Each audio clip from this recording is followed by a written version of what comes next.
welcome to another episode of the Teach, Lead, Innovate podcast, a show committed to discussing bold and innovative ideas in education. I'm Dave Walker, a proud elementary school principal, adjunct professor of history, and avid cyclist, and I am so grateful that you are tuning in to today's episode. The focus of this week's episode is on the importance of school libraries. And boy, do we have a great show lined up for today. Blake Hopper is a former award-winning school librarian and current assistant principal at H.Y. Livesey Middle School. He has over 10 years of experience in education.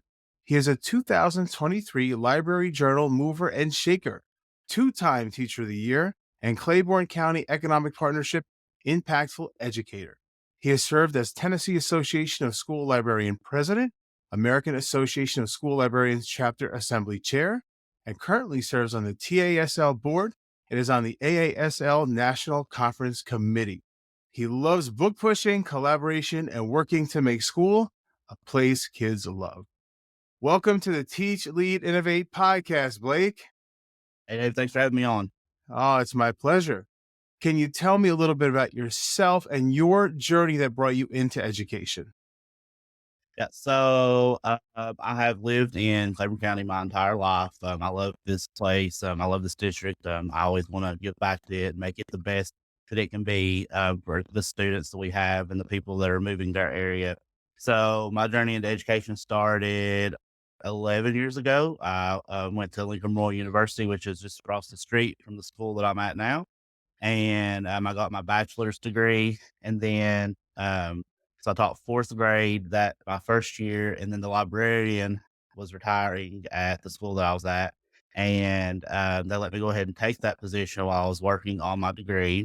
And then after I finished my master's, people talked me into going back and getting my EDS, and I decided I would get that administration, so it'd be different and have different opportunities. And this past summer, a position opened up, and I applied for it, and I've got it. So I was in the library for a 10 years, no, 9 years, and then I was in the classroom. I taught fourth and fifth grade when I was in the classroom. Thank you for sharing that I've background always, there, Blake. I've always wanted to be an educator too, so it just felt like that this was what the Lord wanted me to do. And I just panned out the way it's supposed to. So here I am. And my wife's also a teacher. So she teaches at the feeder school that feeds into the middle school that I'm at. She teaches second grade. Oh, that's awesome. Look at that teaching family right there. So, Yeah. like I said Yeah. before, Blake, today's podcast, we're talking about the importance of school libraries. So, I'm super interested to hear your thoughts. So, eh, just at the fundamental basic, right? Philosophically speaking, what do you think is the role of a school library today in 2023? The role of the school librarian today and the school library today has dramatically changed over the years. So, lots of times people see a librarian as a shushing place and a place that's just book, but libraries are so much more than that. They provide resources, tech help. They're there to collaborate with teachers. They are there to do makerspace and innovative STEM projects. They are there to push books and help kids enjoy the love of reading. I always say the number one goal of a school librarian should be to really cultivate that love of reading across the whole building. And if you're doing that, then I think you're doing a pretty good job. But they've just changed so much, and they're there to support. They're there to. I always tell teachers they're there to help you. I've told my teachers that this year that our school librarian is here to help you make your job easier. They can get curate lists and resources and all the things that they need to support their state standards and make their job easier. And by the way, librarians have standards. Your state might have not adopted them. But they do have the American Association of School Librarians standards to help make them do the better job with their lessons and strengthen what they're doing in their programming. We actually do have standards too in New Jersey, and Okay. I think that's so important. And Mhm. you hit on so many things. I was going to ask you, like, how do you think the libraries have changed over the years? You hit it. I remember when I was a kid, it was you walked, it was like shh, shh, close, Mhm. and it has Mhm. changed, and it's just become this such a vibrant place. And I talked to you a little bit before we got on. Was it I think if you take a look at trends in the United States, in some areas, it seems like our school libraries, some of them are going to the wayside in favor Mhm. of, well, we need more space. We got to put a classroom or just just computers. And I think, no, like you said, there's so much more, and you can blend the technology in with the library, correct? Yeah, yeah, definitely. All the time, you can blend in projects. You can teach them correct ways to use the computers, correct ways to actually find research, and correct ways to actually do it for STEM activities and make sure you're not violating copyright law. So there's all kinds of ways it can all be blended in there together and work perfectly. And that's another reason why I want to stress as an administrator for my teachers to work with the librarian, because they can collaborate and co-teach together, and it's like a beautiful partnership that the librarian can teach the research aspect, the teacher can be over here teaching the content aspect. And another thing about a library too is there's multiple areas in the library. So there's areas for whole group teaching, there's areas for small group teaching, there's areas for reading. So a library is not just one big spot that only one class can be in there. There can be multiple classes depending on the size of your library going on in the library at one time. It defies sort of our belief, at least for me, the memory of what a school library is. And yes, it's different, very different again in my school too Mhm. nowadays. But it isn't just a place where you go and you're quiet and one class at a time. It can be really a real bustling and robust place of learning Yep. too. So Blake, tell us about your library, your school. What makes it awesome? The school I'm currently at, the middle school, Yes. is that what you're asking?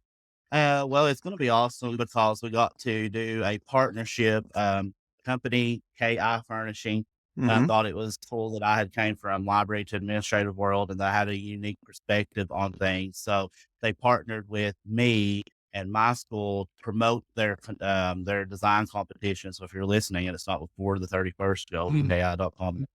And they wanted really to promote that they're going to do libraries this year and that they're going to do classrooms this year. So they're giving three classrooms 40,000 each, and they're giving one library 40,000 worth of furniture. So with that partnership, we decided we worked with the librarian and we worked with the district technology team and the director of schools, my principal. We decided just to kind of remodel our library. So we have painted it. We've added some cool colors in there. We've done a complete rearrange.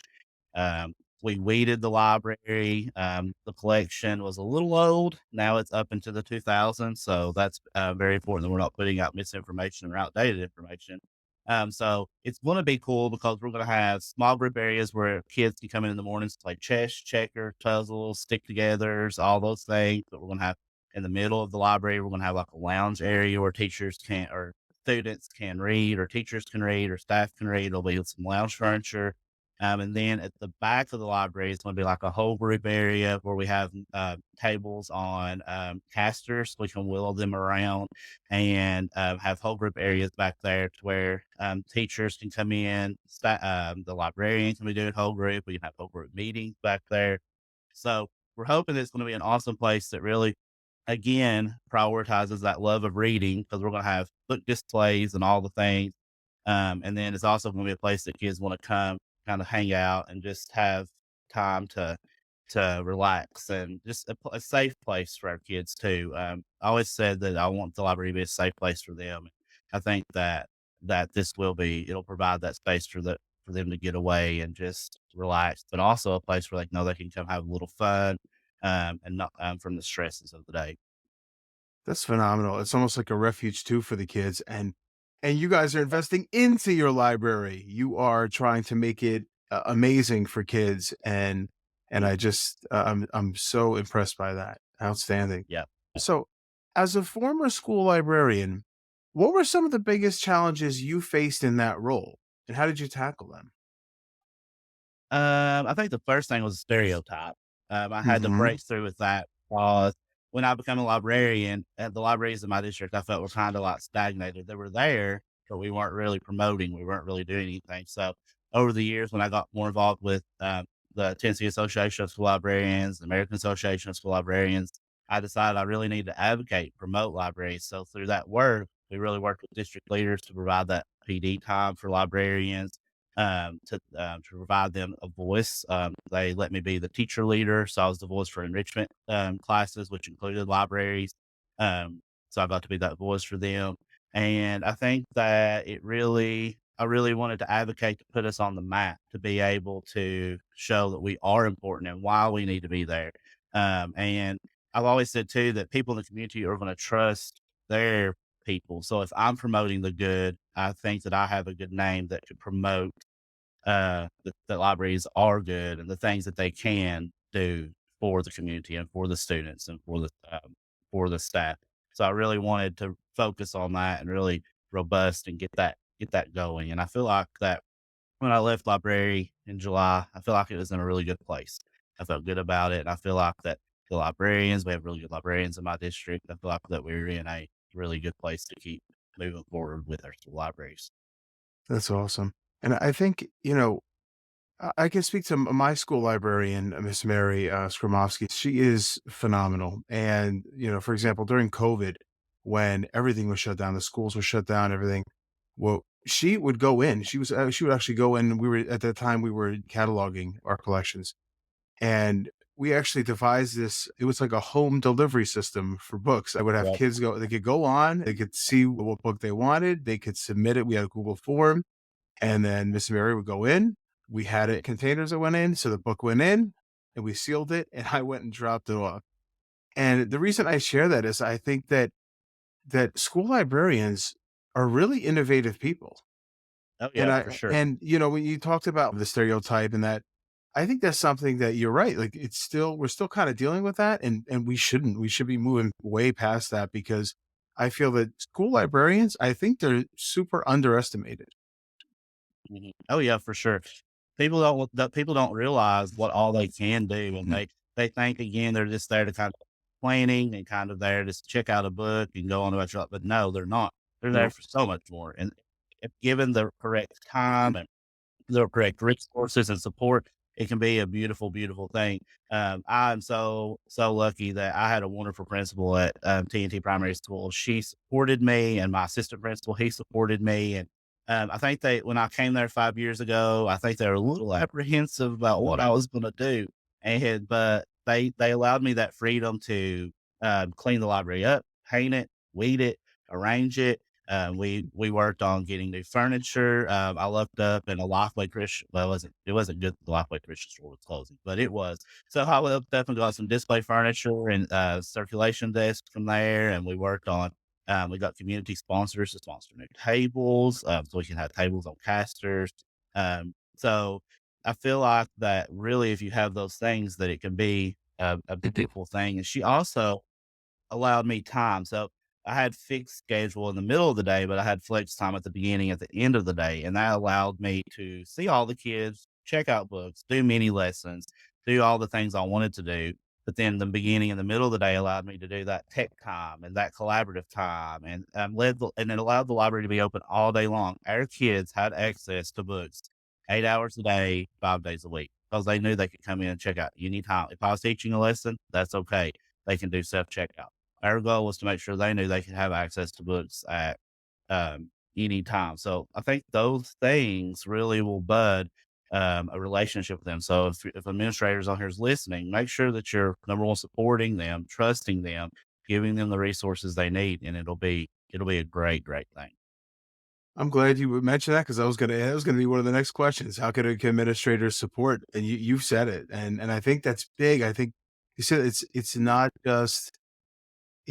just a place where we go and we just take out books. Like it can be so much more, but you have to have that administrator support. I think that's crucial.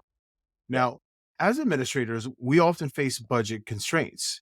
So, Yep. how do you navigate, or what suggestions you have? How do you navigate those challenges in regard to building up, say, your library collections, furniture, stuff like that? Is there any Yep. funding advice you can offer, or any ideas?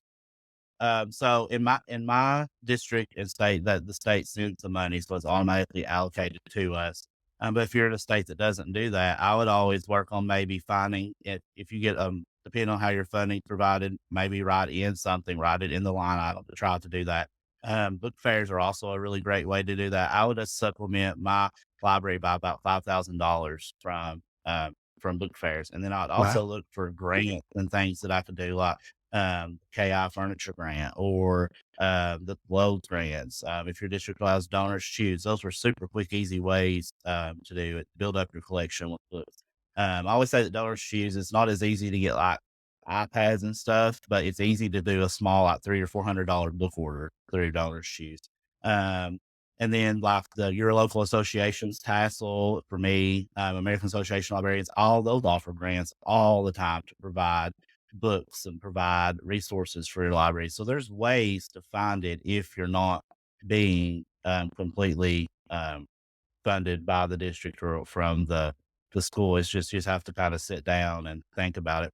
And another way that I did it was I didn't want to spend all my budget on furniture.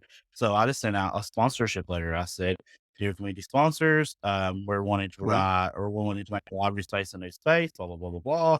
And we got $2,500 from those letters. And it was enough to buy all the tables we needed for the library. So just simple things like that. wow. And I think it's too is librarians are just scared they're I feel like that sometimes librarians are kind of introverts by nature, and they're just scared to step out and ask for needs or ask for help, and they're also scared to kind of let their library leak and toot their own horn. But they can't be. They have to get out of that and really show all the things that they're doing in my district.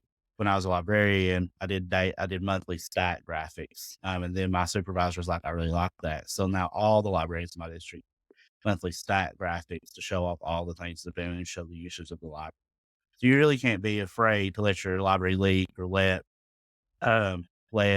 show off what you're doing, toot your own horn, uh, to let them know that. And sometimes as a principal, maybe you could go and boost your librarian and say, "Hey, I've noticed this. Why don't you talk about this? Why don't you do a staff PD on this? Why don't you show this off in the community?" Because for whatever reason, I guess it's a stereotype, but I feel like lots of librarians are just kind of introverted by nature and don't really want to push themselves. It's okay to toot your own horn. You need to as a school librarian. And I love the idea of the librarian offering PD and playing that very meaningful role even beyond the library into the academic life of the school. It's a great suggestion there. So, Blake, Yeah. can you share a memorable story or experience from your time as a school librarian that left a lasting impact on you? I think back to my first year as a school librarian. A student came up to me. She was a black student, and she said that she had never seen herself in a book. And that's when it made me realize the Wow. power libraries have and that our library was really wide. It needed to represent our students and the ones we had. So I always made it my goal throughout the whole time I was a librarian to make sure that my student body was represented in my library.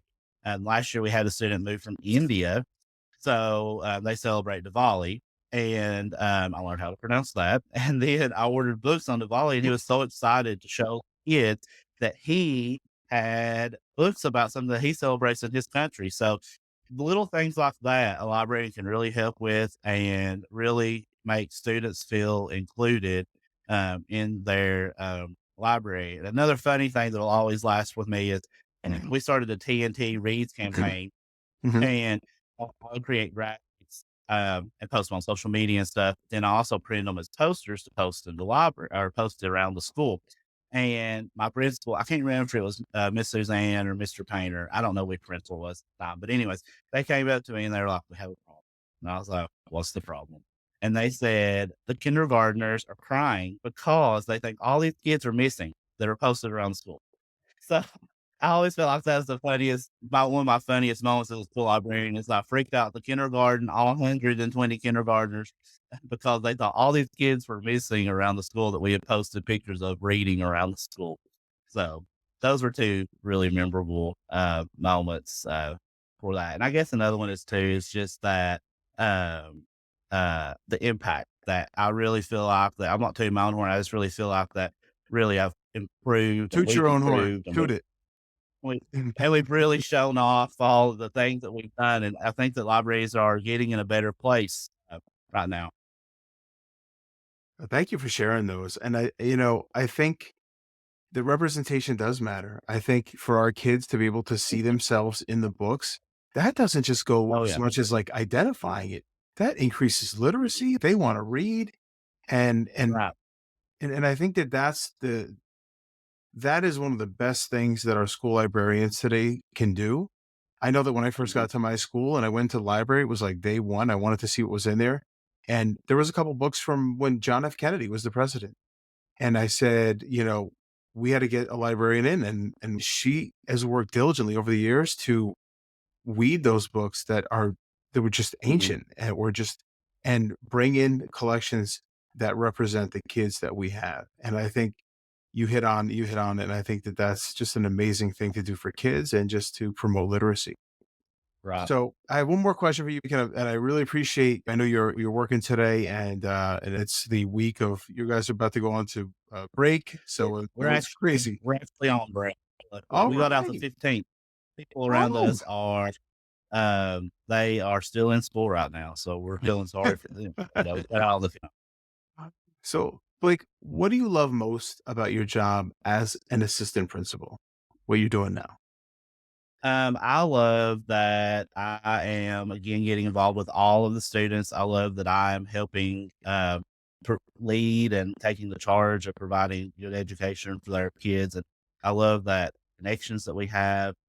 Surprisingly, I love the busyness of it. I guess is a word, I don't know.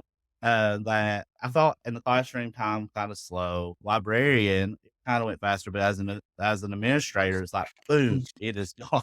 It was her I love that. I love just getting to make our students feel safe and have a good quality place to come and have education. I love working with my principal, Miss Brock. She's awesome.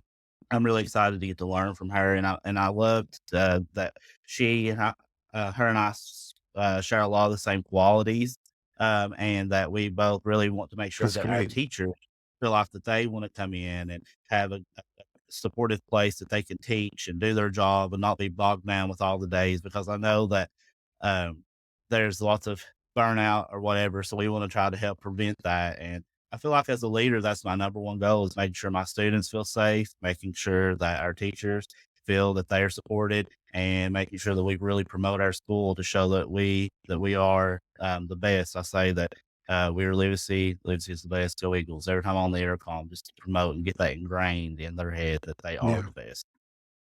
Well, I can just tell by the way you speak about your school, about your principal, about your students that your school is very lucky to have you, Blake. Keep up the amazing work. Blake, it has been a tremendous pleasure to have you on today to talk to you about the importance of school libraries. And I'm going to put your social media handle, your Instagram, so everyone will see that here. Make sure you follow Blake. He has great, great tips, great suggestions on there. He's a wealth of knowledge. All right, everyone. Until we meet again, stay inspired, stay positive, and have the best day ever.